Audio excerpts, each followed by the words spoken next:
में आपको खुशामदीद कहते हैं। मैं असदुल्ला खान हूं। तहरीक इंसाफ और हुकूमत के दरमियान मुज़ाकरात अभी तक तो खबरों का मौजू बने हुए थे, टॉक शोज का मौजू बने हुए थे, लेकिन आज पहली मरतबा पार्लियामान में इस पर बड़ी सैर हासिल गुफ्तगू हुई है।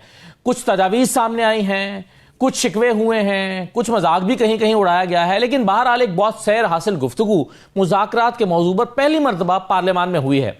मसलन राना सनाउल्लाह साहब ने कहा है कि मुज़ाकरात के लिए कमेटी तो बनाई गई, लेकिन उसके बाद फिर जो रवैया इख्तियार किया गया वो रवैया मुनासिब नहीं था। राना सनाउल्लाह साहब ने पार्लियामान में खड़े होकर तहरीक इंसाफ से किस तरह से शिकवा किया है, जरा आप देख लीजिए। शेर अफजल साहब ने जो बात की है, बानी पीटीआई ने, इमरान खान साहब ने एक कमेटी बनाई है, उस कमेटी को बनाने के बाद बजाय इसके के बाद शुरू होती तो उसका जो है वो आगे से जो है वो कोई रिस्पॉन्स जो है वो अच्छा नहीं दिया गया। आप उनसे जाके ये कहें कि जी ये कमेटी है और हम इसमें सीरियस हैं और हम बात करना चाहते हैं, पॉलिटिकल डायलॉग करना चाहते हैं। हम स्पीकर साहब से ये कहेंगे कि वो ये मामला जो है वो प्राइम मिनिस्टर से डिस्कस करें।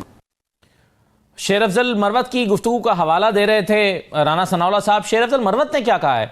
शेर अफजल मरवत ने एक कमेटी बनाने की तजवीज़ दी है, पार्लियामान की कमेटी जो इस मुज़ाकरात के मामले को देखे। सुन लीजिए शेर अफजल मरवत आज पार्लियामान में खड़े होकर क्या कह रहे थे। क्या ये मुमकिन नहीं है कि हम इस ऐवान की कोई कमेटी बना दें, बैठ जाएं, क्या गलतियां हैं, क्या हमारे रिवार्ड होने चाहिए, क्या हमारी फिक्र होनी चाहिए, और क्या ये हमारा फर्ज नहीं है कि इस मुल्क को इस गैर यकीनी सूरत हाल से निकाले। ख्वाजा आसिफ साहब को दूसरी तरफ शिकवा यह है कि एक तरफ सिविल नाफरमानी की बात की जा रही है, दूसरी तरफ मुज़ाकरात की बात भी हो रही है। वो समझते हैं कि सिविल नाफरमानी की तलवार लटकाकर या गन पॉइंट पर मुज़ाकरात नहीं हो सकते। ख्वाजा आसिफ साहब ने आज कौमी असेंबली के फ्लोर पे क्या कहा है, आप ये भी सुन लीजिए। गन पॉइंट के ऊपर तो मुज़ाकरात नहीं हो सकते कि आप बार बार जो है इस्लामाबाद पे हमला करें, साथ जो है कॉल दें सिविल नाफरमानी की, और उसके बाद के मुज़ाकरात भी होने हैं। अगर इन चीजों को, इस स्पिरिट को बढ़ावा देना है तो मरवत की जुबान बोलें, उसी जुबान में आपको जो है रिस्पॉन्स मिलेगा। लेकिन कोई और जुबान बोलेगा, किसी और लहजे में बात करेगा, उसमें तलखी होगी, तो फिर तलखी जो है वो तलखी कोई दावत देती। इस सूरत हाल पर हम गुफ्तगू करेंगे। बैरिस्टर अकील मलिक साहब हमारे साथ मौजूद हैं, मुशीर हैं वज़ीर आज़म के। बहुत शुक्रिया बैरिस्टर साहब, खुशामदीद। नईम हैदर पंजौता साहब हमें ज्वाइन कर रहे हैं, पाकिस्तान तहरीक इंसाफ के रहनुमा है, आपको भी खुशामदीद कहते हैं। आज कदर संजीदा गुफ्तगू हुई है बैरिस्टर साहब मुज़ाकरात के हवाले से, लेकिन साथ ही साथ हनीफ अब्बासी साहब जो हैं उन्होंने ये भी कहा है कि अगर दुल्हन तैयार हो और दुल्हन ने आना ही ना हो तो फिर दुल्हन के तैयार होने का फ़ायदा क्या है। अब पार्लियामान के अंदर गुफ्तगू कुछ हो रही है, पार्लियामान के बाहर कुछ हो रही है। हनीफ अब्बासी साहब ने क्या कहा है, जरा सुन लीजिएगा, फिर मैं आपके सामने सवाल रख देता हूँ। इसी तरह के दुल्हन वैसे तैयार हुई और दूल्हा आने वाला ना हो, ये तो खुद ज़ाती तौर के ऊपर मैं कहूँगा कि दुल्हन ने खुद ही तैयारी कर ली है, दूल्हे का भी मूड ही कोई नहीं कि वो जाके बारात लेके जाए। तो अगर उन्होंने कर ली है तो ठीक है, कैरी ऑन रखें, कीप इट। तो बैरिस्टर साहब मुज़ाकरात हो रहे हैं या नहीं हो रहे?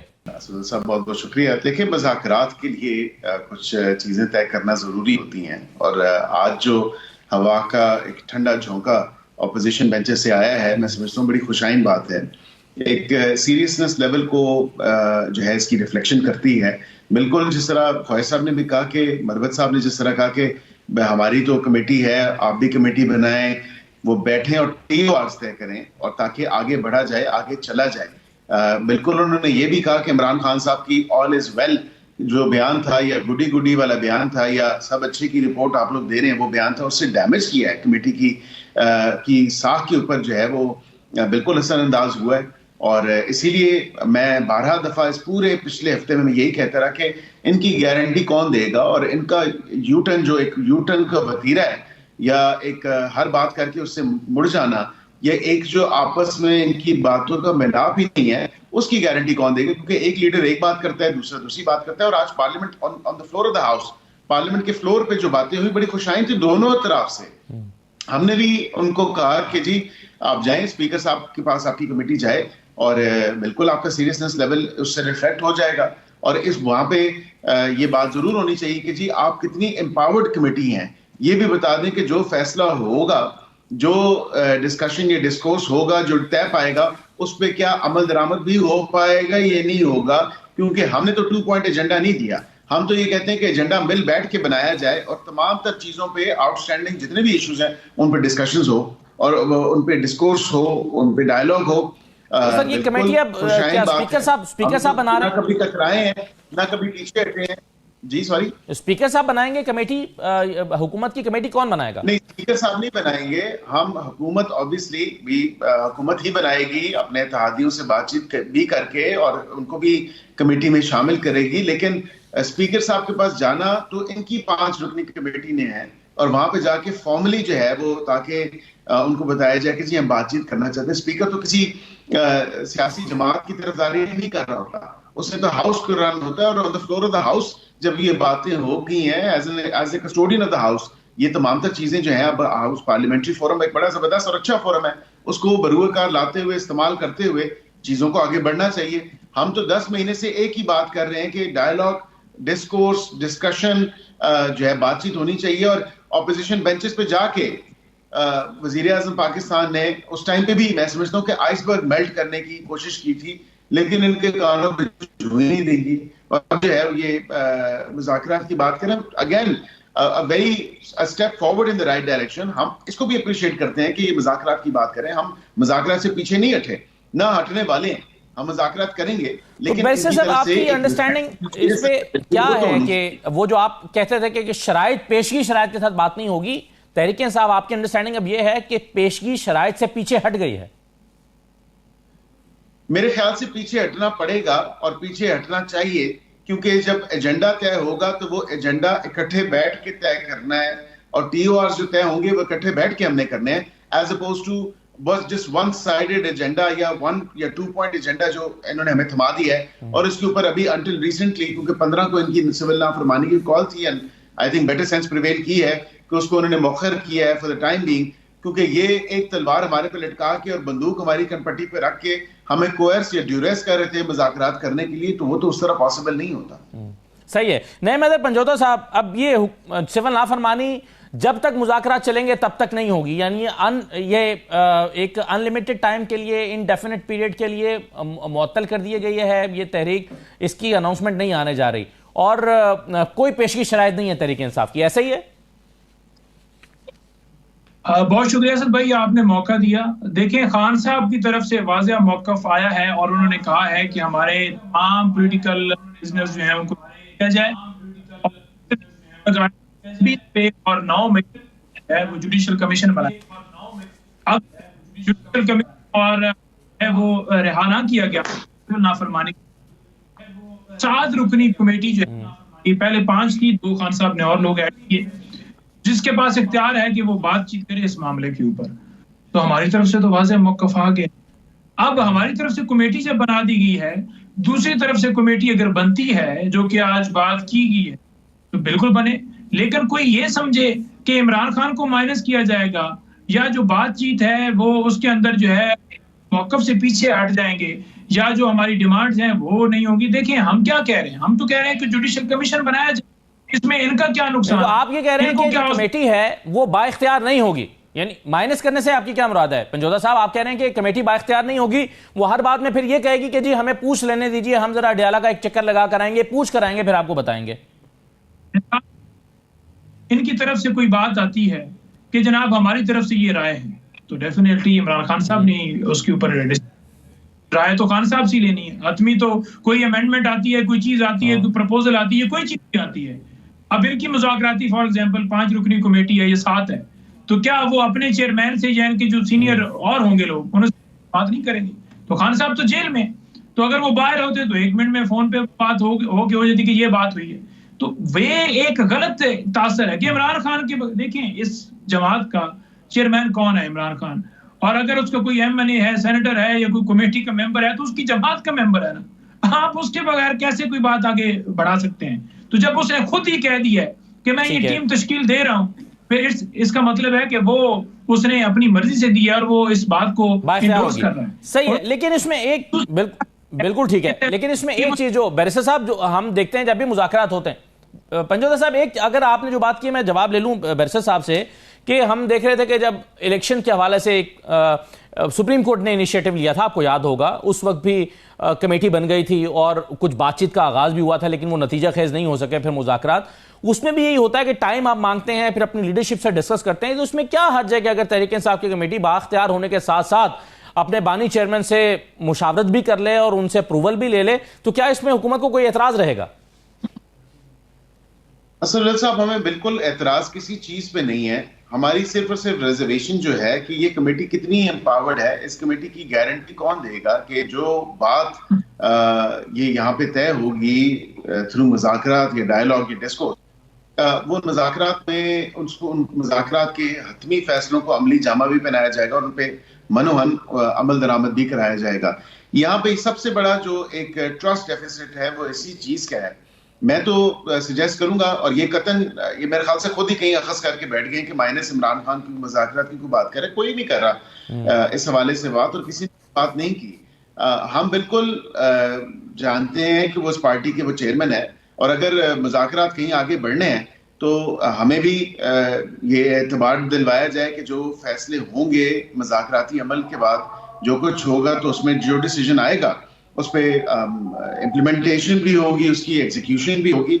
ये नहीं हो सकता कि आप एक बात करें, आपकी पार्टी के कुछ लोग बातें करें और फिर वो डिसीजन जब हो जाएं तो उसके बाद फिर आप यूटर्न ले लें, आप कहें जी नहीं मैं तो नहीं मानूंगा, क्योंकि ऐसा हुआ है माजी में, और माजी में इसकी कई मिसालें हैं जिसपे एक बात जब की तो फिर यूटर्न ले लिया गया, और उस यूटर्न के बाद जो है फिर कहा गया नहीं ये तो कोई ऐसी बात नहीं है, हम अपनी बात से फिर भी जाए तो क्या मामला।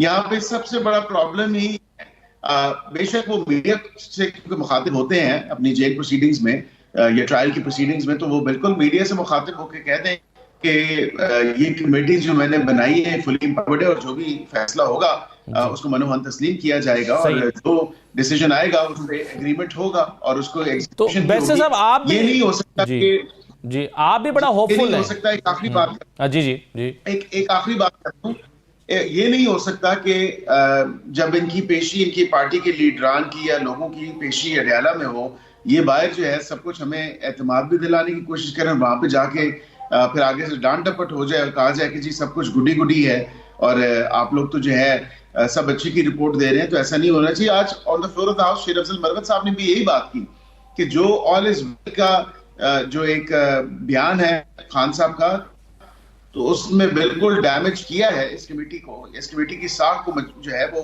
उस पर असरअंदाज हुई है। ये बात तो हम कोशिश कर रहे हैं कि हम रीनेगोशिएशन का जो प्रोसेस है उसको रीस्टार्ट करें, या इस कमेटी के ऊपर एतमाद का जो बहाली की जो बात है उसको दोबारा से मगर वैसे साहब ये मुझे बिल्कुल ठीक है, लेकिन जो मुज़ाकरात का मौजू है वो तो आपको भी पता है, तहरीक इंसाफ को भी पता है। एक वो कहते हैं कि मैंडेट का ऑडिट किया जाए 8 फरवरी के, आप समझते हैं कि अगर ये होना है तो ये तो ट्राइब्यूनल्स के थ्रू होना है। अब ट्राइब्यूनल्स अपना काम कर रहे हैं, वो जल्दी करें या देर से करें। जुडिशल कमीशन के क़याम आप अता तारड़ साहब मुतअद्दिद बार कह चुके हैं, राना सनाउल्लाह साहब भी, कि इसकी जरूरत ही नहीं है क्योंकि ऑलरेडी बहुत सारे फैक्ट्स मौजूद हैं, 9 फरवरी का कोई कमीशन बनाने की जरूरत नहीं है। बाकी रह गया इमरान खान और दीगर असीरान की रिहाई। तो आप इन मुतालबात में से किस पर समझते हैं कि पेशरफ्त हो सकती है? हुकूमत इनमें से किस पर अपने लचक दिखा सकती है? कहां पर आप फेवर दे सकते हैं?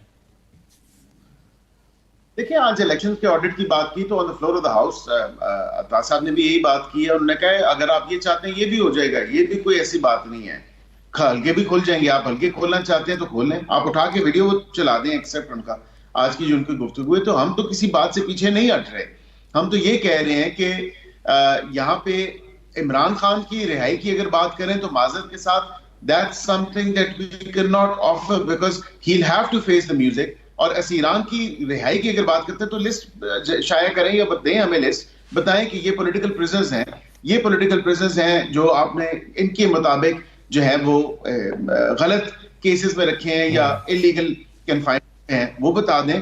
कोई कहीं से तो स्टार्ट करें ना। इमरान खान साहब के ऊपर केसेस कौन से हैं? 9 मई का केस है, 190 मिलियन पाउंड का केस है, तोशाखाना के केसेस हैं।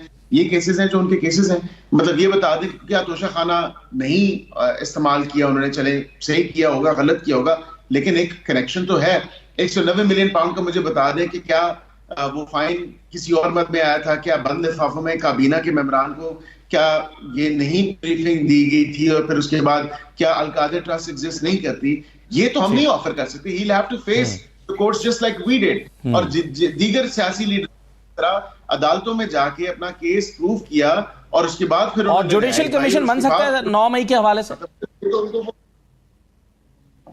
देखिए, ये जब बातचीत होगी, जिस तरह शेर अफजल साहब ने भी बात की आज, उन्होंने कहा कि ये दोनों कमेटीज बैठे हैं, ये भी कमेटी फॉर्मेशन करें ताकि बैठे और फिर TORs तय हो और फिर एजेंडा तय हो। ये नहीं हो सकता कि आपकी चले डिमांड हो सकती है through discussion, through dialogue, through discourse.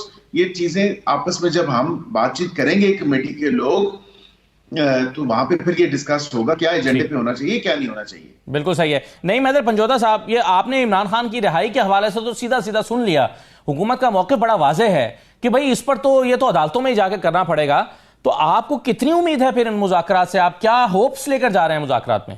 हमने तो अपनी जो बात है वो वाज़ेह रख दी है, अपना मौक़िफ़ रख दिया है। अब डेफिनेटली जो आपका मुखालिफ होता है वो कभी भी नहीं चाहता कि आपको स्पेस मिले, आपकी जमात को स्पेस मिले। उसका दिल यही होता है कि अकेला मैं फिर बैठा रहूं, जैसे भी मुझे बिठाया गया है, धांधली के जरिए, डाके के जरिए, चोरी के जरिए, डील के जरिए, जो भी तरीकाकार अडॉप्ट किया गया है, चासी जो आपका मुखालिफ है वो बिल्कुल उसको नेस्त नाबूद कर दिया जाए। इन्होंने तोशाखाना की बात की, तोशाखाना में पहले 3 साल सजा दी गई। हालांकि कानून ये है कि एक जुर्म पर एक दफा होता है ट्रायल, ये नहीं होता कि आप बार बार जो है वो ट्रायल करें, बार बार केस बनाएं। फिर दूसरी दफा इन्होंने तोशाखाना नैब का चलाया, उसके अंदर इन्होंने 14 साल सजा दी। फिर तीसरी दफा अब शुरू कर दिया है वहां पर नैब के अंदर, और नैब से जब देखा कि नैब की लॉ के अंदर तरमीम हो गई है तो फिर उसको जो है FIA के अंदर लेकर आ गए। चौथा केस जेली रसीदों के हवाले से है। जितनी केसेस में पीछे सजा हुई है, 2 में हुई, 2 में जब हाई कोर्ट में है तो वहां पर तो कोई चीज नहीं साबित कर पाए कि इमरान खान का कोई जुर्म है। जो आपने गवाह अपने जो वो डील करके या जिस तरीके से भी आपने उनको पेश किया, जिस तरीके से भी आपको लेकर आए, उन तमाम लोगों के बयान उठाकर देखें, हर एक का बयान दूसरे के साथ मैच ही नहीं होता। अलकादर ट्रस्ट केस की बात करते हैं, उसमें जितने गवाह पेश हुए, एक कहता है जी मैं उस कबीना का अंदर था ही नहीं, वो आजम खान की बात कर रहा हूँ जहां पर ये लिफाफा आया। एक कहता है जी वहां गुडविल के अंदर ये बात की गई, एक कहता है जी ओपन लिफाफा। तमाम लोगों के बयान ही आपस में मैच नहीं है। जो गवाह बुनियादी तौर पर सर मैं ये कह रहा हूं ना पंजोता साहब, मैं ये कह रहा हूं ना कि आपकी राय में और हुकूमत की राय में बुनियादी चीजों पर एक बहुत बड़ा डिफरेंस है। अगरचे आप होपफुल हैं और बैरिस्टर साहब ये कह रहे हैं कि जब बैठेंगे तो ये शायद फासले कम होंगे, लेकिन दूसरे एक तरफ बैरिस्टर एक तरफ जो शेर अफजल मरवत हैं वो कह रहे हैं कमेटी बनाएं, बातचीत करें। लेकिन अली मोहम्मद खान आज पार्लियामान में खड़े होकर कह रहे थे कि हम मुज़ाकरात की भीख नहीं मांग रहे। सुनिए उन्होंने भी क्या कहा है। मुज़ाकरात निकल आएगा, इमरान खान भी इंशाअल्लाह 500 दिनों से खड़ा है। हम मुज़ाकरात की भीख नहीं मांगते। अगर तुम समझते हो कि उसका अंदर रख के मुल्क चला सकते हो, चला के देख लो। पंजोता साहब किसकी बात को या किसके रवैये को सही माने? शेर अफजल मरवत को जो कह रहे हैं कि कमेटी बनाएं, आगे बढ़ें, और अली मोहम्मद खान साहब कह रहे हैं हम नहीं भीख मांगते मुज़ाकरात की। फिर कैसे बात आगे बढ़ेगी?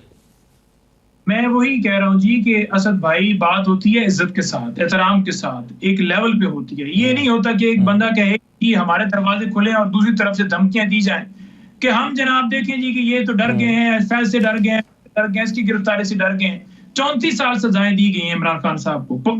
200 से ज्यादा खान साहब के ऊपर केसेस बनाए गए। 500 से ज्यादा दिन उनको हो गए, आज 501 दिन हो गए खान साहब बंदे सरासर रखे। तरीके इंसाफ को कोई ऐसा बंदा नहीं जिस पर केसेस ना बनाए गए हों। हम तो नहीं डरे, हम तो नहीं पीछे हटे, हम तो अपने मौक़िफ़ पर कायम रहे। और अब भी अगर हमने बात की है तो उसके अंदर हमने वाज़ेह अपना मौक़िफ़ रखा है कि जुडिशल कमीशन बनाया और सियासी कैदियों को। ठीक है, ये आपका चलिए, ये जो आप कह रहे हैं ना बिल्कुल ठीक है। ये जो आपने कहा ना केसेस की बात है, मैं हाँ जी सही है। बैरिस्टर साहब, ये जो आपका आर्गुमेंट था कि भाई ये जो केसेस हैं ये तो आपने अदालतों में फेस करने हैं, इसका जवाब उनके पास ये है कि भाई ये सारे केसेस है, इद्दत हो, साइफर हो, तोशाखाना 1 हो, 2 हो, इसमें या तो जमानतें हो गई हैं या फिर बरियत हो गई है। तो अदालतों को तो फेस कर लिया है, उसूली तौर पर तो उनकी रिहाई हो जानी चाहिए। फिर अदालतों के फैसले को देखें तो देखिए 190 मिलियन पाउंड का केस है, उसमें ऑब्वियसली अंडर ट्रायल है। 9 मई का केस है वो अंडर ट्रायल है। ऑफ कोर्स तोशाखाना 2 है वो अंडर ट्रायल है। मतलब ये तमाम तर चीजें हैं जो केसेस ऑन गोइंग है। And I am sure Panjota साहब खुद लॉयर हैं, इनको भी पता होगा केसेस हैं। ये अगर कहते हैं कि अगर इनकी सोच के मुताबिक ये झूठे केसेस हैं तो फिर मेरे ख्याल से ये भी बात झूठी है कि वो पाकिस्तान के वजीर आजम किसी न किसी पॉइंट पे रहे होंगे। बिकॉज अलकादर केस उसी वजह से है, तोशाखाना 2 उसी वजह से है, तोशाखाना 1 उसी वजह से है। मैं तो उन केसेस में बात करूंगा जो कि अभी भी चल रहे हैं। अदालतों से जिस तरह हमने रिलीफ लिया, इसी तरह इनको अदालतों में जाके अपना केस प्रूव करना पड़ेगा और वहीं से जाके रिलीफ मिलेगा। We can't offer anything to them in terms of any sort of relief from these cases. ये केसेस कोई हमारी मर्जी या हमारी मंशा पे नहीं बनाए गए। ये तमाम तर वो केसेस हैं जो एग्जिस्ट करते हैं, जिनका एक बैकग्राउंड है। ये नहीं है कि कोई सियासी नोयत के केसेस हैं, ये अगर खुद समझ रहे हैं कि सियासी नोयत के केसेस हैं, then I fail to fathom कि शायद ये 190 मिलियन की स्टोरी भी इनको नहीं पता, इनको तोशा खाना का भी नहीं पता। तो फिर मेरे ख्याल से जाके थोड़ा सा होमवर्क कर लें, पता चल जाएगा कि कौन से तहफ थे, कौन से तोहफे थे, कौन से काबीना को पेपर दिखाए थे और कैसे जो है वहां से सारा मामला। तो अकील मलिक साहब, मुझे आखिर में ये बता दीजिए कि इस बात का कितना इम्कान या खदशा मौजूद है कि अमेरिका इसमें इंटरवीन करेगा। रिचर्ड ग्रेनेल की एक बड़ी ट्वीट काफ़ी मौजूद बहस है इस वक्त कि जिसमें उन्होंने फ्री इमरान खान का एक जो है वो ट्वीट किया है। तो आपके ख्याल में अगर अमेरिका इंटरवीन करता है डोनाल्ड ट्रंप ओहदा संभालने के बाद, तो क्या रिस्पॉन्स होगा हुकूमत पाकिस्तान का?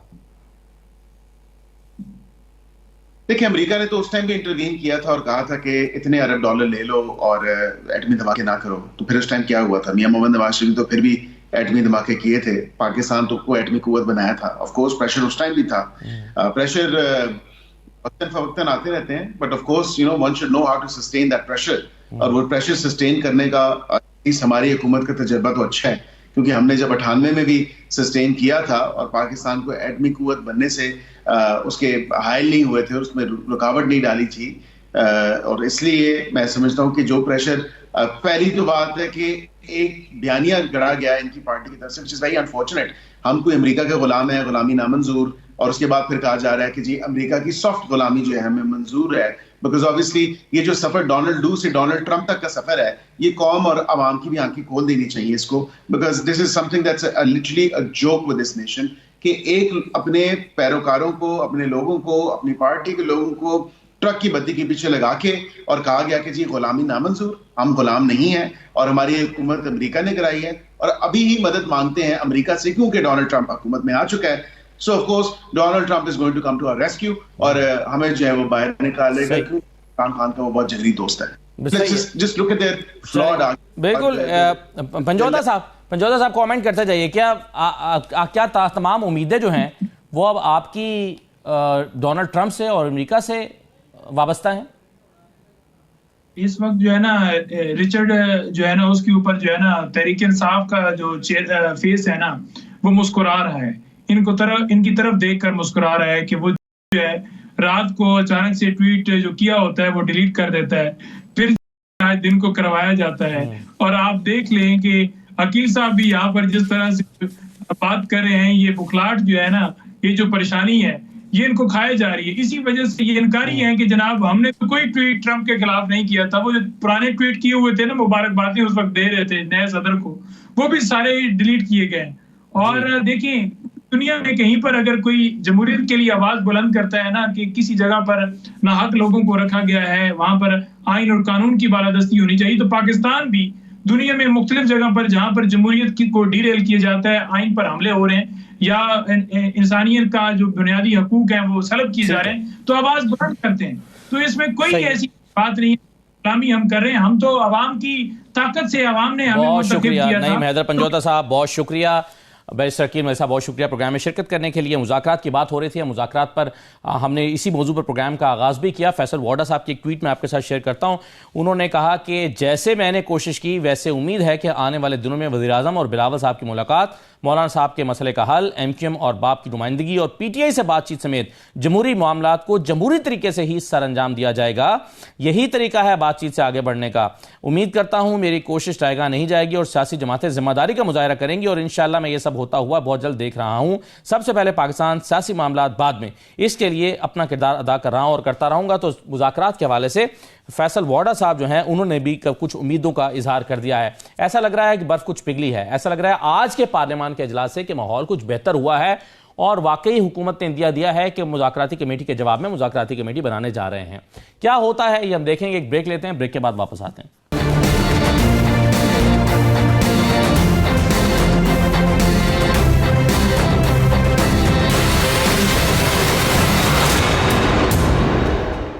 ब्रेक के बाद आपको दोबारा खुशामदीद कहते हैं। जस्टिस जमाल खान मंदुखेल साहब की सबराही में बनाई गई रूल्स कमेटी, उसने अपनी सिफारिशात मुरतब कर ली हैं।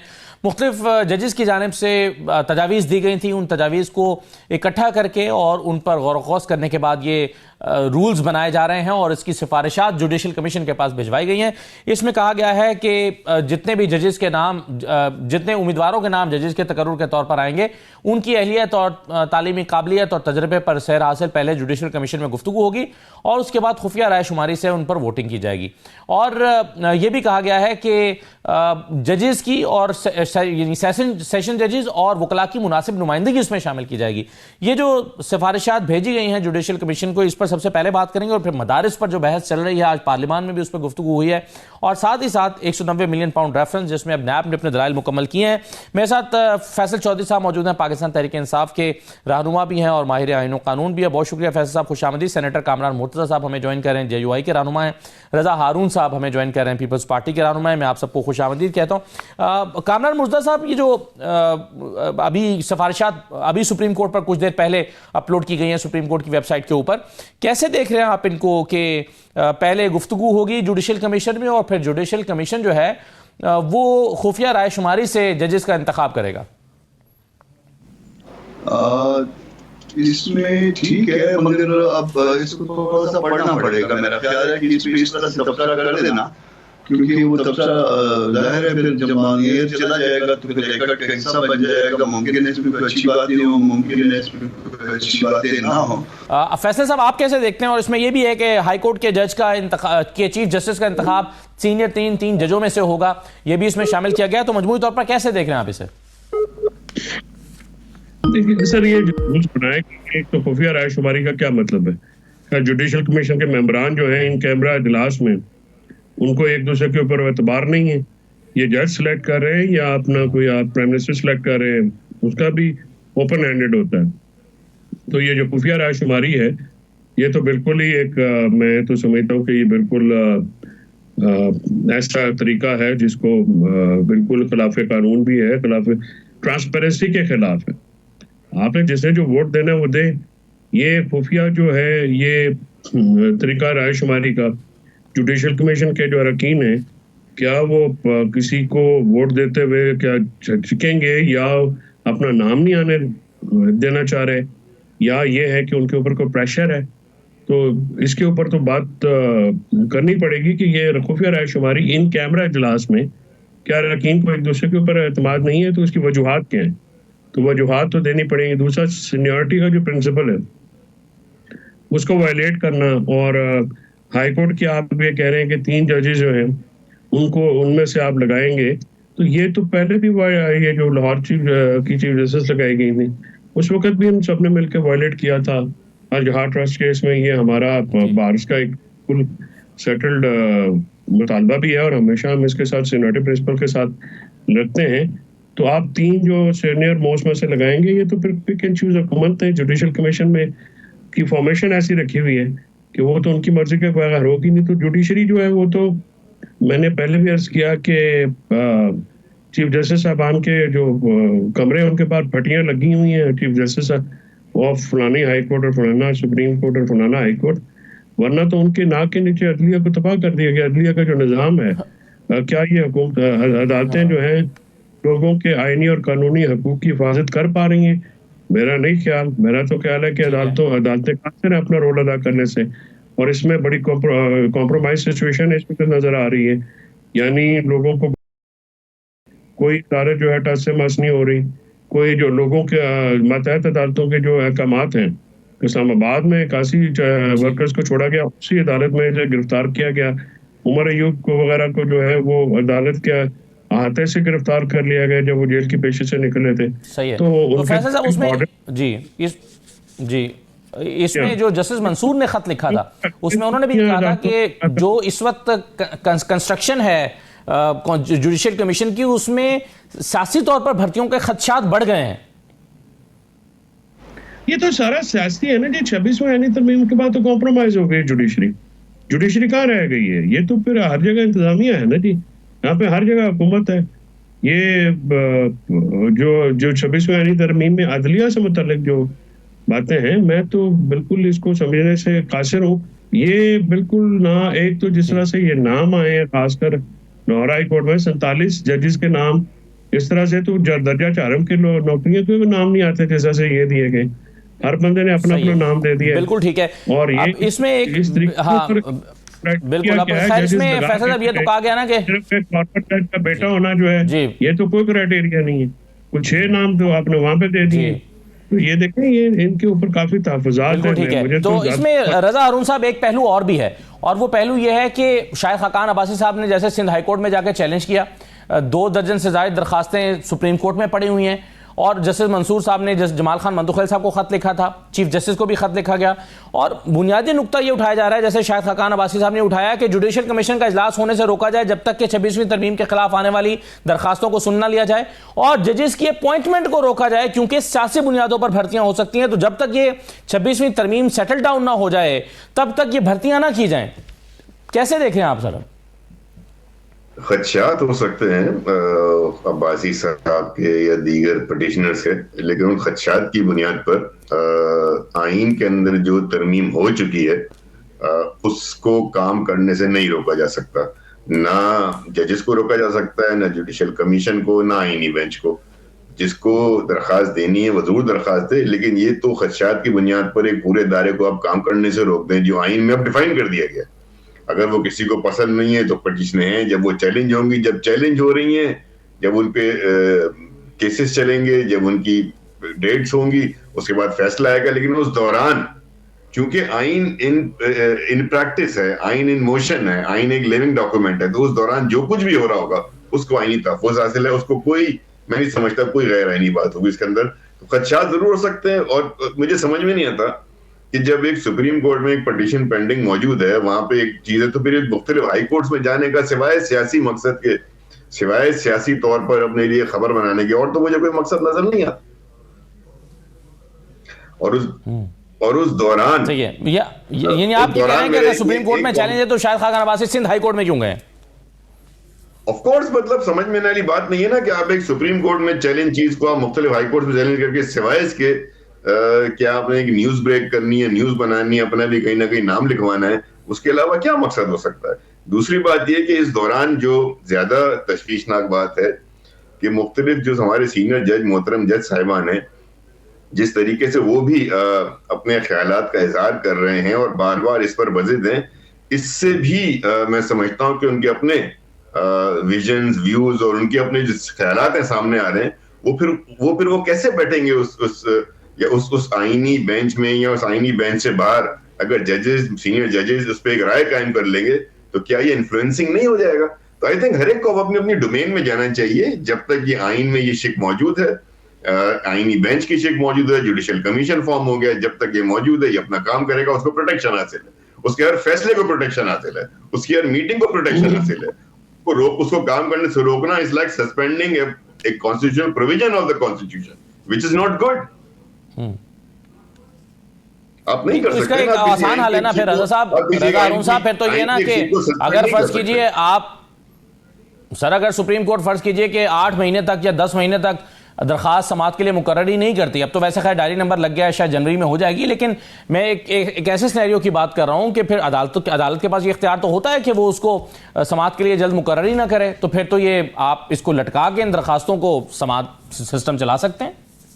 वो चाहे असद भाई, वो चाहे समाअत कल हो जाए या 8 महीने बाद हो या 2 हफ्ते बाद हो, इस दौरान उस आइन के तहत जो कार्रवाई है उसको आईनी प्रोटेक्शन हासिल है, तमाम फैसलों को, तमाम कार्रवाइयों को, तमाम मीटिंग्स को। अब ये मोहतरम अदलिया के ऊपर है, वो आज ले लेती है, हफ्ते बाद लेती है, बकौल आपके 8 महीने बाद लेती है, doesn't make a difference to that constitutional provision. उसको सस्पेंड करने की बात करना, आपका मतलब ये है कि जब तक है वो आइन है, रोका नहीं जा सकता। आइन है ना, तो सर ये जो जी पसंद ना हो एक अलग बात है, किसी को पसंद ना हो एक अलग बात है, उसकी राय है, उसने चैलेंज कर दिया, लेकिन उस दौरान तो वो आइन है ना। बिल्कुल ठीक है। कामरान मुर्जा साहब, सर अब ये जो जस्टिस मंसूर साहब ने भी खत लिखा था जमाल खान मंदुखैल साहब को, उसमें बुनियादी नुकता उनका यह था कि जुडिशल कमीशन की तश्कील इस तरह से हो गई है कि उसमें एग्जेक्टिव की अक्सरियत हो गई है और उसकी वजह से सियासी भर्तियों का खदशा है, इसलिए रोक दिया जाए जब तक ये 26वीं तरमीम के खिलाफ दरखास्तों को ना सुन लिया जाए। आपके ख्याल में ये नुकता वजन रखता है? देखिए, ये पहले तो इस बात पे जरा सोचा जाए कि ये ऐसे हालात क्यों आएगी जो एग्जीक्यूटिव ने अपनी एक्सक्यूज जो है वो कर ली।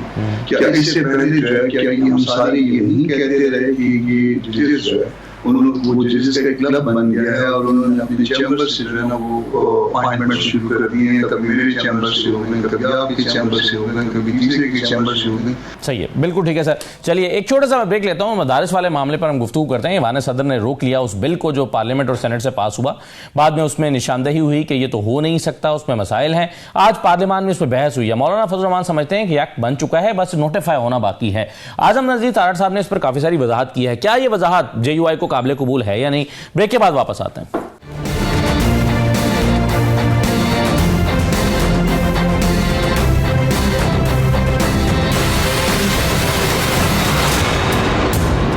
Welcome back. फैसल चौधरी साहब, ये मदारिस वाला जो मामला है, इस पर ये जो बिल है, इस पर आपकी अंडरस्टैंडिंग क्या है? आप क्या समझते हैं मौलाना फजल रहमान साहब के मौक़िफ़ के बारे में? वो कहते हैं कि जी ये तो बिल बन चुका है, ये एक्ट बन चुका है, ये जो बिल था ये तो अब सिर्फ इसको नोटिफाई होना बाकी है। क्या आप भी ऐसे ही समझते हैं? देखिए, नहीं, नोटिफाई तो जब तक प्रेसिडेंट की असेंट नहीं होती और वो गजट नोटिफिकेशन नहीं होता तो वो नोटिफिकेशन तो नहीं हो सकता। और प्रेसिडेंट जो है अगर उन्होंने उसके पे वापस भेजे, देखिए इसमें दो तरह की राय हो सकती हैं। बुनियादी तौर पे बिल का जो कंटेंट है या बिल के ऊपर जो इस वक्त उसकी नेचर है, उससे ज़्यादा इम्पोर्टेंट जिस तरह से हुकूमत ने एक धोखाधड़ी की है उससे उनके एतमाद को ठेस पहुंची है। जो सियासी जमातें उन पर एतमाद करती थी उनके भी ये मामलात में मायूसी हुई और अवाम की तरफ से भी ये मायूसी का जो तो ऑलरेडी इजहार जनरल इलेक्शन में भी हो गया है। तो हुकूमत ने इस्तेमाल किया है एक सियासी जमात को, तो वो ज़्यादा इम्पोर्टेंट ऑब्जेक्शन है।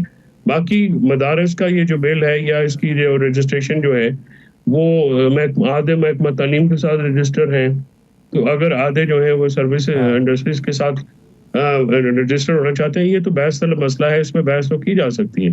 लेकिन इस वक्त जो मसला सामने है वो ये है कि एक सियासी जमात को इस्तेमाल किया गया, उनसे वादा खिलाफी की गई और ये मिस्ट जो है ये पहली दफ़ा नहीं की गई। जब PTM के सरबराह थे मौलाना साहब, उस वक्त भी इनको आगे लगा के सारे काम कराए गए, लेकिन जब मामला हुआ तब भी मौलाना साहब को इग्नोर किया गया, JUI को इग्नोर किया गया।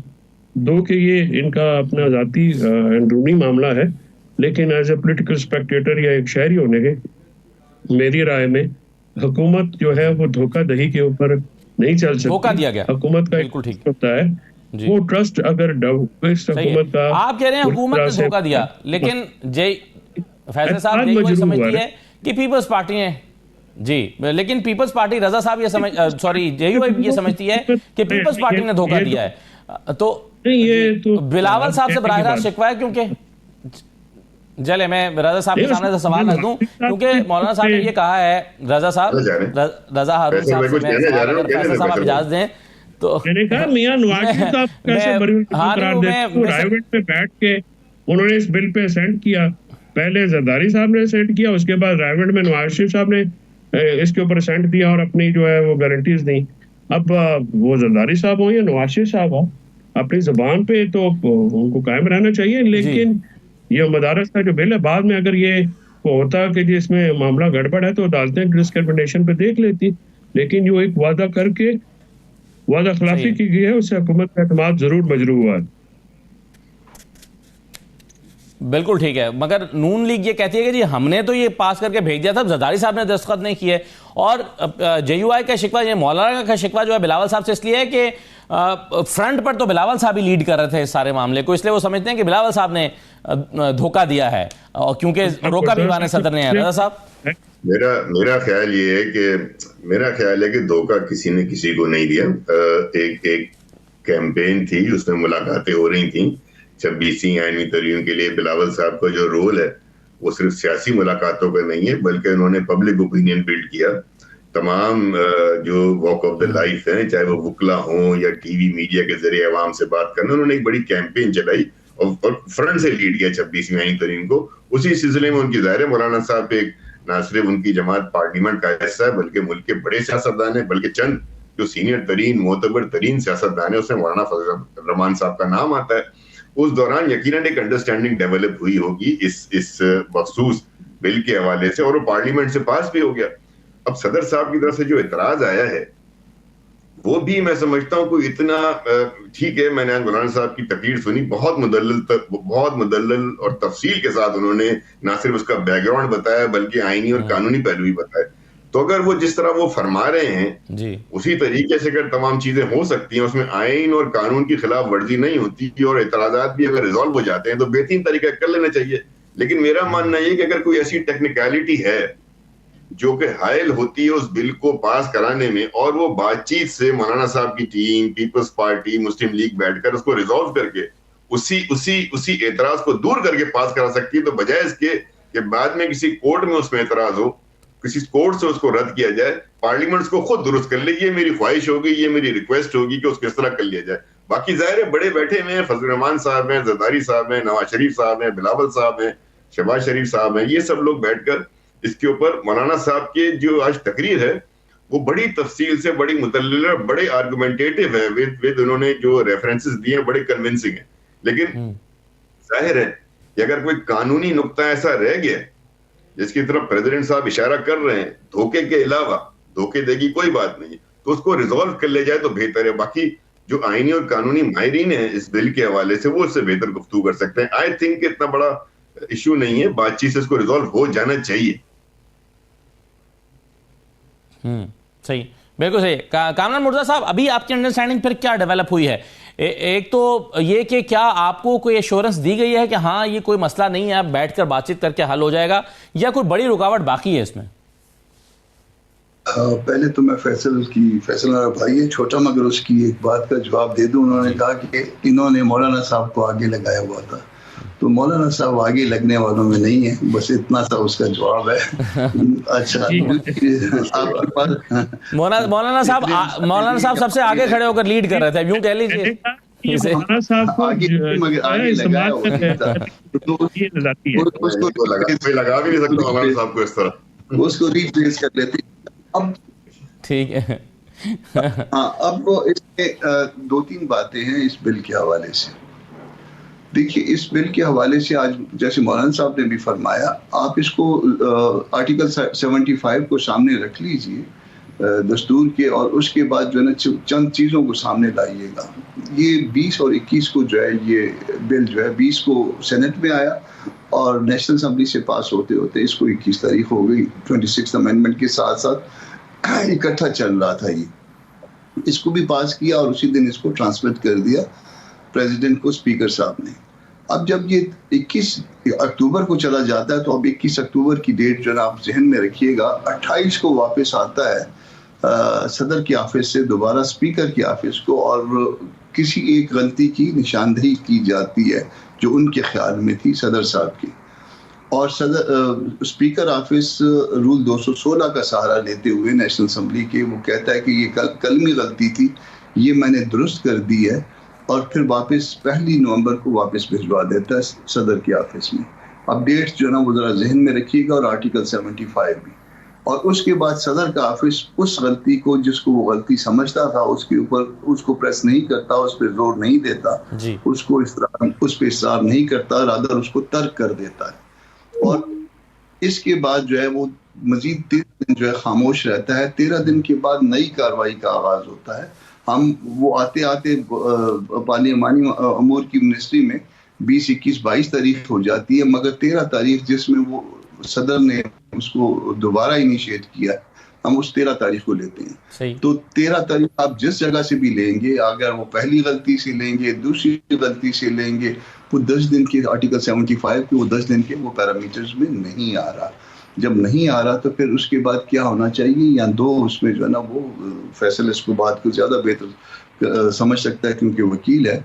जब इसमें जब 10 दिन गुजर गए और 10 दिन गुजर गए तो फिर वो ये कौन सा प्रैक्टिस एंड प्रोसीजर बिल जो था, और एलवी साहब उस वक्त थे, तो उस वक्त जो है वो जब उन्होंने किसी एक जगह पे दस्तखत नहीं किए थे बिल पे, तो उसका नतीजा क्या, उसको उन्होंने कहा कि जी कानून बन गया, और न सिर्फ कानून बन गया बल्कि इम्प्लीमेंट भी हो गया, सुप्रीम कोर्ट ने भी उसको माना।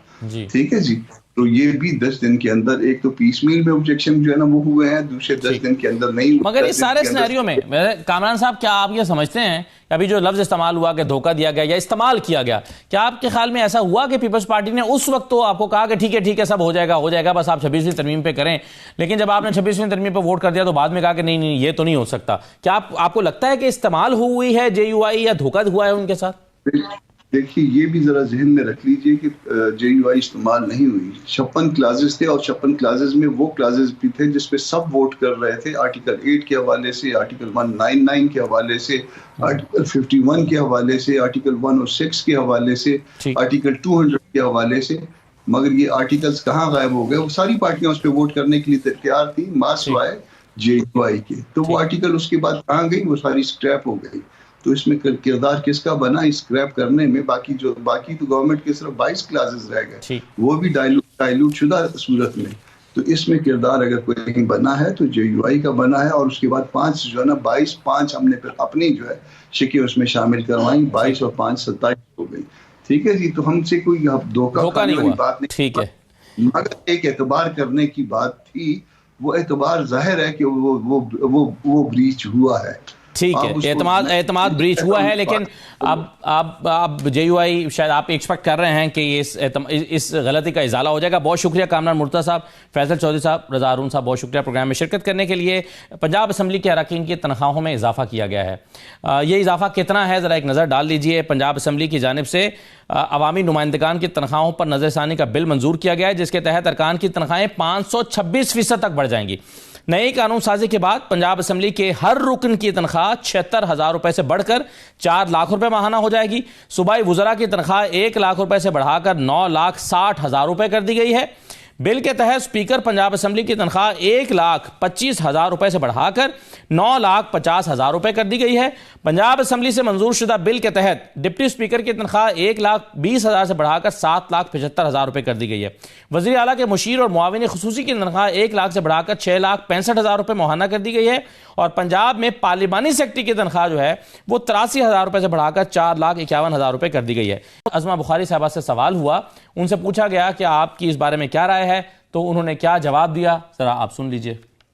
1,90,000 मुझे तनख्वाह मिलती है, उसके अंदर आप जो है वो नॉर्मल तरीके से अगर जी सकते हैं तो बता दें, और अगर मैं जितना हम काम करते हैं और हमारा कोई और सोर्स ऑफ इनकम नहीं है तो हमें एक रीजनेबल तनख्वाह अगर हमारे पास हो तो उसमें बुराई नहीं है। 1,90,000 में अज़मा बुखारी साहबा कहती हैं कि आम आदमी गुजारा नहीं कर सकता, लेकिन वो लाखों करोड़ों लोग जो 50,000 रुपए से कम कमाते हैं वो फिर इस महंगाई में कैसे गुजारा कर रहे होंगे, ये का हम सवाल है। इजाज़त दीजिए, अल्लाह हाफिज़।